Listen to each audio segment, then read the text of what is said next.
आणि या अन्यायाला संपवण्यासाठी एक महामानव उभा राहिला, डॉक्टर बाबासाहेब आंबेडकर।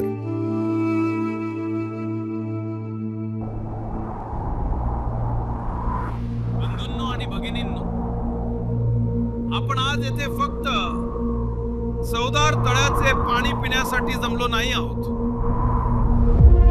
आपण येथे जमलो आहोत हे सिद्ध करण्यासाठी की आम्ही ही माणसं आहोत। महाड नगरपालिकेने ठराव करून हे तळे सर्वांसाठी खुले केले आहे। जर हे सार्वजनिक तळे आहे तर आम्हीही त्या सार्वजनिक समाजाचा भाग आहोत। आम्ही दया मागत नाही, आम्ही भीक मागत नाही, आम्ही आमचा हक्क मागत आहोत। हा संघर्ष केवळ पाण्यासाठी नाही, पाणी हा फक्त एक प्रतीक आहे।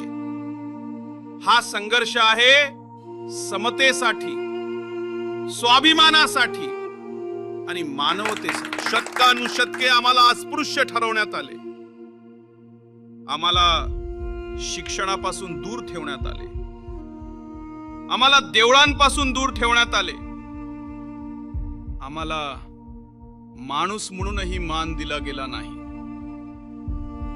आज आपण त्या अपमानाला नकार देत आहोत। जर आपल्याला स्वाभिमान हवा असेल तर आपल्यालाही बदलले पाहिजे। वाईट सवयी सोडा, मुलांना शिक्षण द्या, एकत्र या, संघटित व्हा। लक्षात ठेवा, हक्क दिले जात नाहीत, ते मिळवावे लागतात। आम्ही कोणापेक्षा कमी नाही, आम्ही या समाजाचे समान सदस्य आहोत। आज आपण फक्त तळ्याचे पाणी पिणार नाही, तर जगाला दाखवणार आहोत की समता हा आमचा जन्मसिद्ध हक्क आहे। आपला हा संघर्ष जगातील महान क्रांतींसारखाच आहे। आम्हाला स्वातंत्र्य हवे आहे,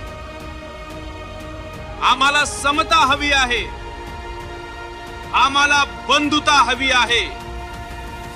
चला शांततेने पुढे जाऊया, शिस्त राखूया आणि आजपासून आपल्या नव्या इतिहासाची सुरुवात करूया।